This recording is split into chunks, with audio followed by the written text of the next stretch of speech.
while back, I shared how to do a mesh tote bag, and while most of that pattern was very straightforward, the base seemed to be a part that gave some people some trouble, especially beginners. So that did get me thinking, what if I could make this even easier? This version starts with a row of mesh stitches, and from there you'll just keep working the same easy pattern in a continuous spiral. No separate base, no tricky corners, just one simple repeat from beginning to end. And then we'll finish it off using the same strap from the original pattern because I just really love it. For this version, I went a little bit smaller. That was basically because of user error. I didn't read my pattern properly. Instead of doing 16 inches wide, I did 12 inches wide. But as it turns out, I really like it because it's more of a medium-sized tote bag. But that is the beauty of this pattern. You can easily adapt it to whatever size you like. Just decide how wide you want your tote bag to be, and then make a chain to that width. The other big difference you'll notice here is it's more rounded for the original. That's because of the base. For this version, you are going to have sharper edges, but again, it's much easier to do. For this bag, I'm using a weight 4 cotton yarn with a 4mm hook. Now, the recommended hook size is a 5mm, but I wanted my stitches to be a little bit tighter because I am going to be using it to put things inside of it, but it does take longer to make the bag, so if you want to speed things up a little bit, then I would go up to a 5mm. You can find out more details on how much yarn I used in the description box below the video. To begin, make a chain using an even number. For example here, I'm doing a chain of 44 to make a 12-inch width. We're going to be working the mesh stitch in both sides of the chain, so I do recommend that you work into the back bump or the back leg of the chain. Here's the first bump, 2, 3, 4, 5, 6. Add a double crochet.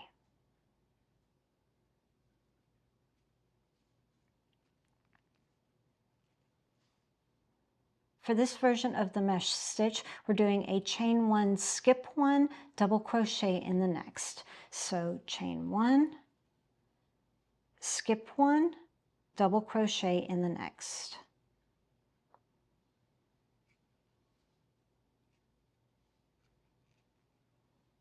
Chain 1, skip 1 chain, double crochet in the next.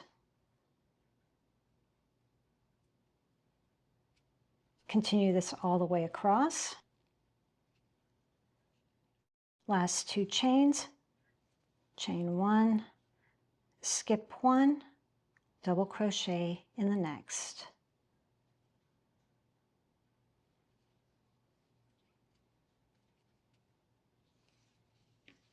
If you're following along, you should see 20 squares, or in other words, 21 double crochets.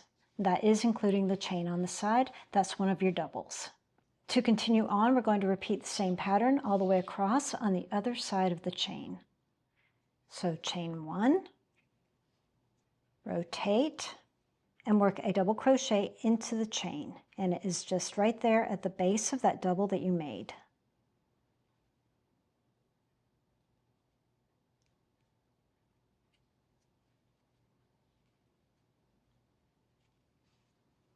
That's going to form a V appearance. You want that. It's creating your side. Chain 1, skip 1 chain, and work a double crochet into the next. And you know you're in the right spot because it's the same chain that already has a double from the previous side.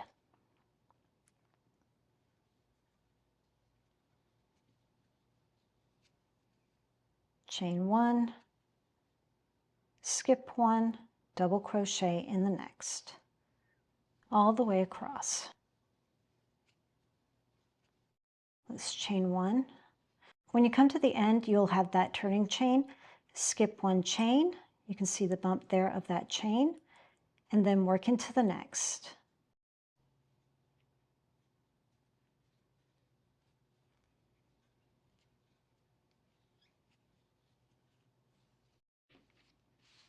To continue on, we're working in a continuous spiral. I'm not going to be using any kind of stitch marker. I'm just going to keep going around and around until I reach the height that I want. The best way I found to keep an eye on these rounds is to hold on to this tail that you started with. It's always going to be on the opposite side of the active yarn. That way I always know that I've done a complete round. To continue on, chain 1. You're going to skip the base of the chain. This is not a double crochet to work into. You're going to skip all the way over and work into the top of the chain 3. 1, 2, 3.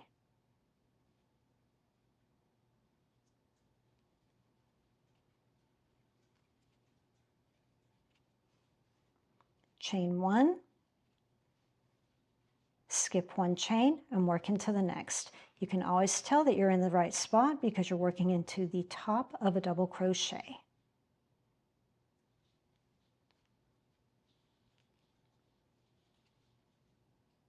Chain 1, skip 1, double crochet into the next. And as you can see, everything's curling up. You want that is building the corner and the sides at the same time. Chain 1, skip the chain, work into the next double, all the way across.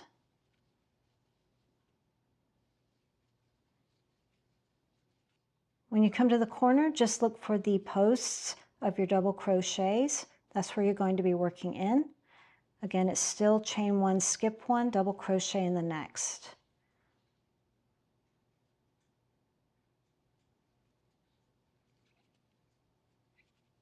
Chain 1,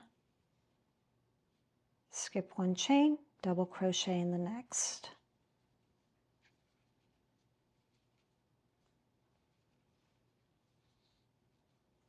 Skip 1, double crochet into the next, and be very careful not to accidentally work into the same stitch you worked into. It will start getting stretched out, so you just need to pay attention that you're not working into the same double crochet.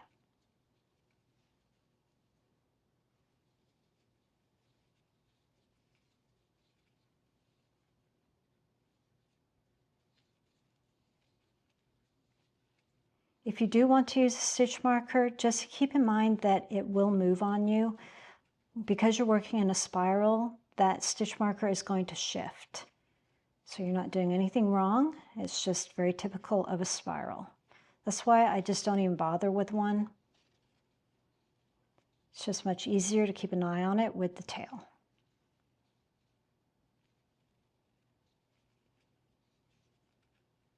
No increases or decreases. You're just always working into the top of the previous double from the previous round. Continue working in a spiral until you get to the height that you want your project to be. For example, mine is roughly 12 inches high. And now we're going to continue on with the strap. We're going to begin on one side, build the strap, go across, and attach it to the other side.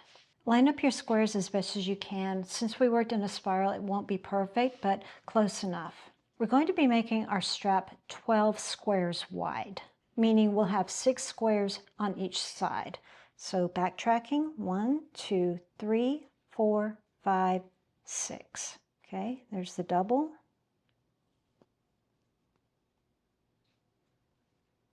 And do the same on the other side. 1, 2, 3, 4, 5, 6. So now you should have 12 squares to work into. We're going to be doing some decrease rows to take our 12 squares down to 6. And yes, instead of saying rounds, I am saying rows here, just as we work on the strap. Chain 2. This is going to serve as your first double crochet. You can do a chain 3 if you prefer. I just find that the chain 2 makes a better decrease. Either way, this is serving as your first double crochet. Next, add a double crochet in the next available double. Now continue on with the sequence as normal. Chain 1, skip 1, double crochet in the next. Remember, you're always working into the top of the previous double from the previous round or row. Chain 1, skip 1, double crochet in the next. Sorry about the tapping. That stitch marker is being annoying. When you come to your very last double crochet, do not do your chain one. We're back to another decrease. So after you've done your final double crochet, just go straight in to the final double with another double crochet. This is going to take your 12 squares down to 10. And if it makes it easier, go ahead and put a stitch marker into the true double.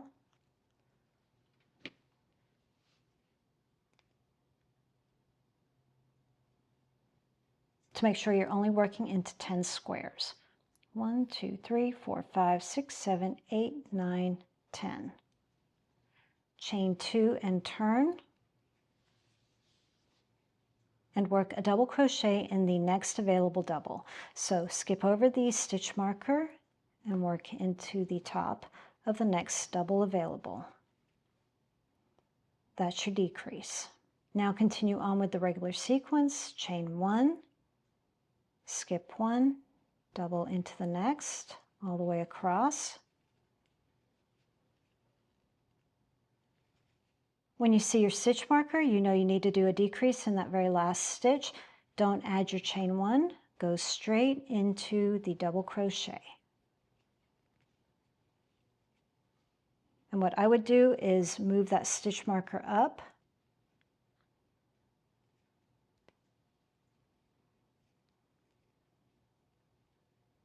Just to remove any confusion.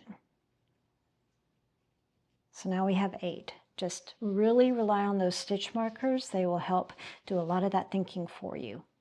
Last decrease. Chain 2, turn, skip over the stitch marker, work into the next available double crochet. That's your first decrease of the row. Continue on with the regular sequence. Chain 1, skip 1, double crochet into the next, all the way across. I'm back to the last stitch marker. This one I know I need to do the decrease, so I remove that chain 1 and I work straight in with a double crochet.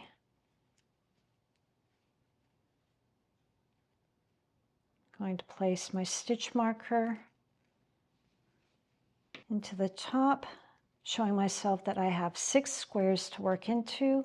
1, 2, 3, 4, 5, 6. And now the easy part, we're just going to continue doing several rows of 6 squares. For the main strap, we're going to go back to the double crochet chain 1. So to begin, chain 4. So that's 3 chains for your first double, and then the chain 1 for the chain 1 space, and turn. Work your first double crochet in the next available double. So you're skipping over the one with the stitch marker in it and creating your first square. 1. Chain 1, skip 1, double crochet into the next, all the way across. Chain 1. When you reach the very last true double crochet, the one with the stitch marker, add a double crochet. You should see 6 squares. 1, 2, 3, 4, 5, 6. I'm going to leave these stitch markers there just so I can keep an eye on how many rows I do. And you're just going to continue on with the same sequence. Chain 4, turn, work into the next available double. Chain 1, skip 1, work into the next available double, all the way across. Very easy now. Everything should be looking normal. Chain 1, skip 1 chain, and then work a double crochet in the following chain.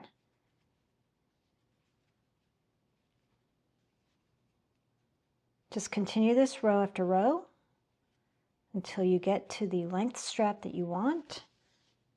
I did 20 rows. Now that's not including the decrease rows, just the rows starting after the stitch marker. And now we're back to increasing. We're going to take our 6 squares and turn them back into 12. To begin, chain 5. This is going to serve as a treble crochet chain 1. Turn and add a double crochet into the base of the chain that you just made. So basically into the top of the double crochet from the previous row. That's created your first square. Continue on with the regular sequence, chain 1, skip 1, double crochet into the next, all the way across. When you come to the end, you've done your chain 1, we're skipping 1 chain, double crochet into the next. To add the increase on this side, we're going to do the chain 1 as normal and treble crochet into the base of the same stitch.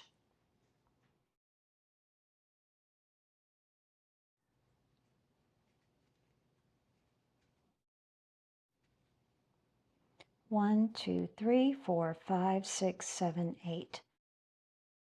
Now we're going to go from 8 to 10, chain 5, turn, double crochet into the base of the same stitch where you just made your chains. Continue on with the regular sequence, chain 1, skip 1, double crochet in the next, all the way across. At the end here, chain 1, skip 1 chain, double crochet in the next, chain 1, treble crochet into the same stitch.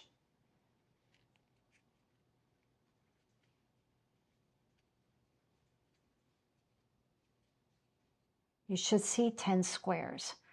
One more increase, chain 5, turn, double crochet into the base where you made your chain,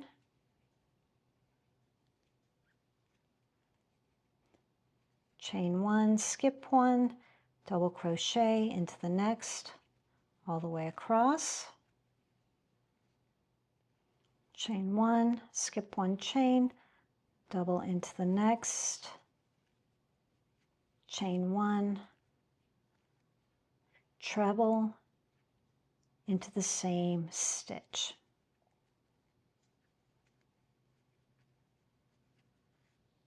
You should see 12 squares. 1, 2, 3, 4, 5, 6, 7, 8, 9, 10, 11, 12. What I would recommend here before you do any snipping of yarn is to just have a look and make sure that you're happy with the length of your strap. This may look a little short to you, but remember it does stretch with use, so you don't want to go too long with this, but absolutely play around with this before you commit.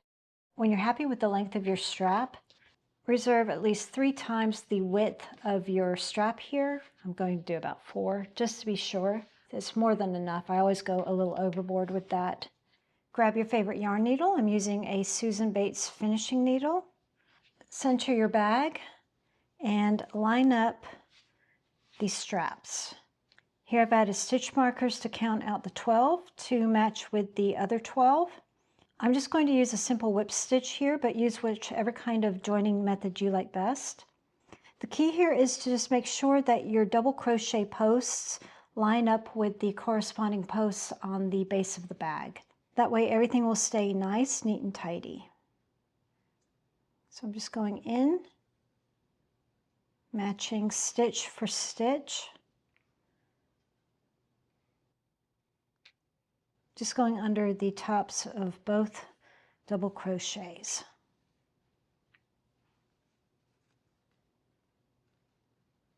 And chains.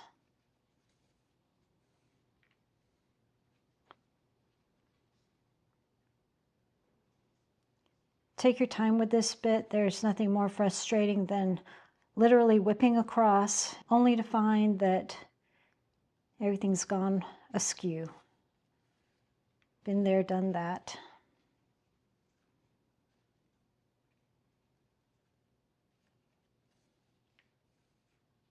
Basically, you're just doing a whip stitch in every stitch across.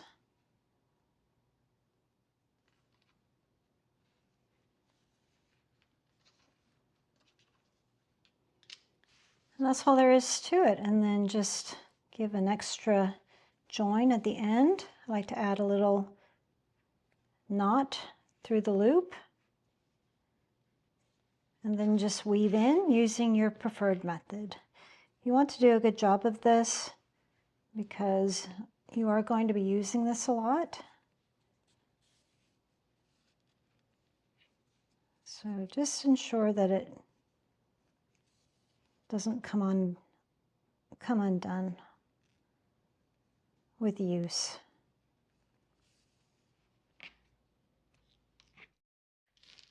And that's your handy dandy tote all completed.